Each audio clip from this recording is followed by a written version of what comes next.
Okay, so we're doing a video. This is going to be a video about planning. So I'm doing this video because I want to plan a little bit what I'm gonna be doing for the next few months regarding my video blog. So I think I will continue more or less doing what do I have right now? Top music, which is videos where I talk about music, and sometimes I do karaoke top music. It's a little bit painful for for people, but um, yeah, I might do it still. And of course, we have the Let's Play. Yeah, when there's a game jam where I can play a lot of games, that's pretty good. That occupies at least like the whole week of videos. That's nice. And movies videos a little bit more, and yeah. So some of the videos we're gonna keep the regular schedule, but for the other videos, this is what I was thinking about.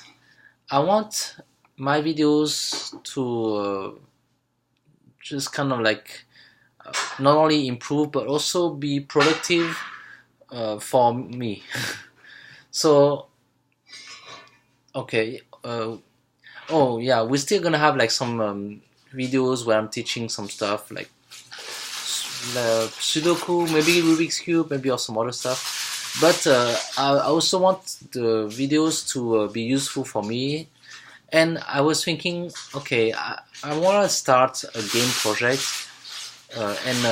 So like, sometimes I make games over the weekend and I just spend the whole weekend like on a game jam making a game. And that makes like a for small game made very quickly, interesting and everything. But this time I want to think about maybe a little bit long-term game. And also I want to work on it at my own pace, like very slowly probably.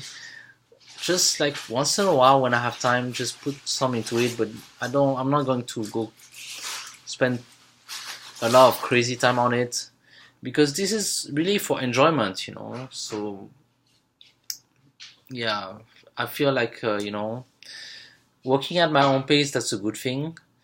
And also, rather than going through the usual process of making a quick game jam game where basically I just jump right into coding and then improvise, I think I like to just go through the process of coming up with the idea. Just like having the idea, document the idea, discuss the idea, think more about it, coming up with a good design, and yeah, before I jump into coding. That's one of the thing. And also, I would like the game to be a little bit. So I might use some other coding concept. Some new coding concept that I wanted to explore is I'd like to create my own programming language. And I know it sounds kind of weird, like, oh, just to create a game, I'm going to create my own programming language.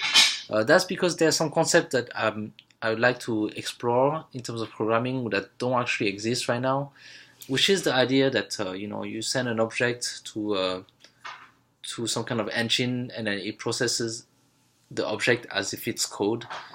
That kind of thing. So yeah, so it's gonna take a lot of time, and then I'm gonna do this very very slowly, at my own pace. So that's why I'm decided I'm going to start a game project, which is going to be the sequel to Dobuki's Epic Journey. That's right, because that's my favorite game, and I really like to explore the universe of Dobuki, add some story to it.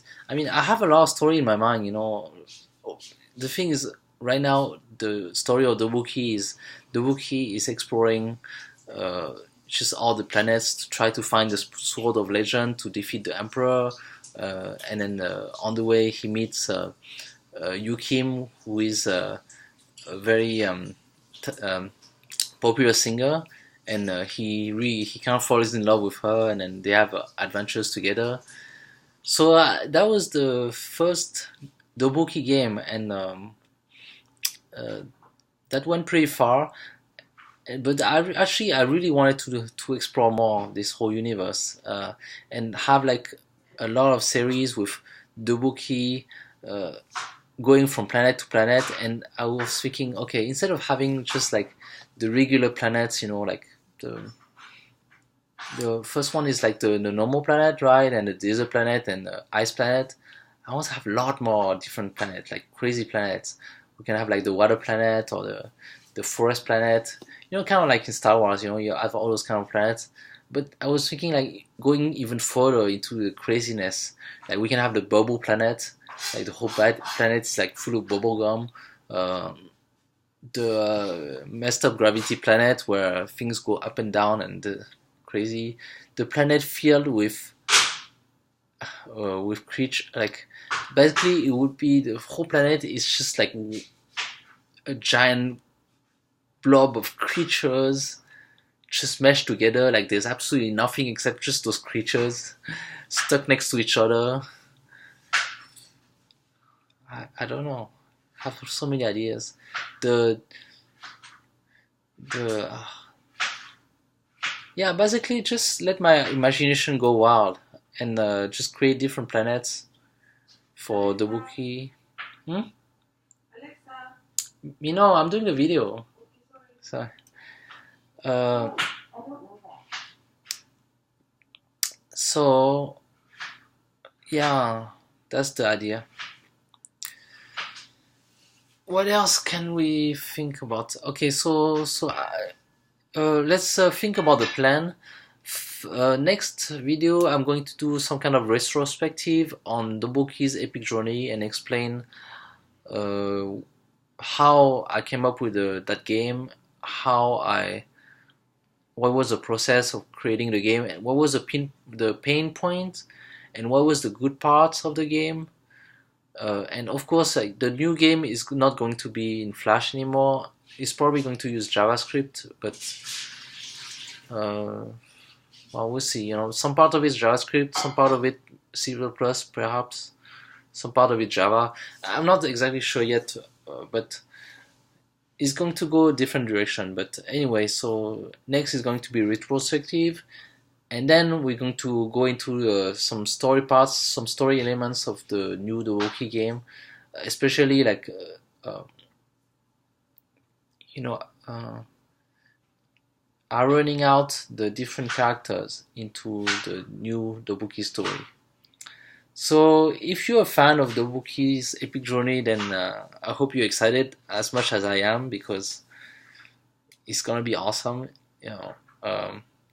It's gonna be the sequel of Dobuki and new stories with him and new Kim and maybe some new characters. We're gonna bring back some characters from the old Dobuki game, such as Surge. Surge, I always thought he was funny. Like I don't know, we got Surge. Who else do we got? Um, yeah, just we'll see. Okay, I don't want maybe the Penguin. Yeah, I love the Penguin. The Penguin was awesome. So anyway, thank you for watching, and then we'll see you next time. Ciao.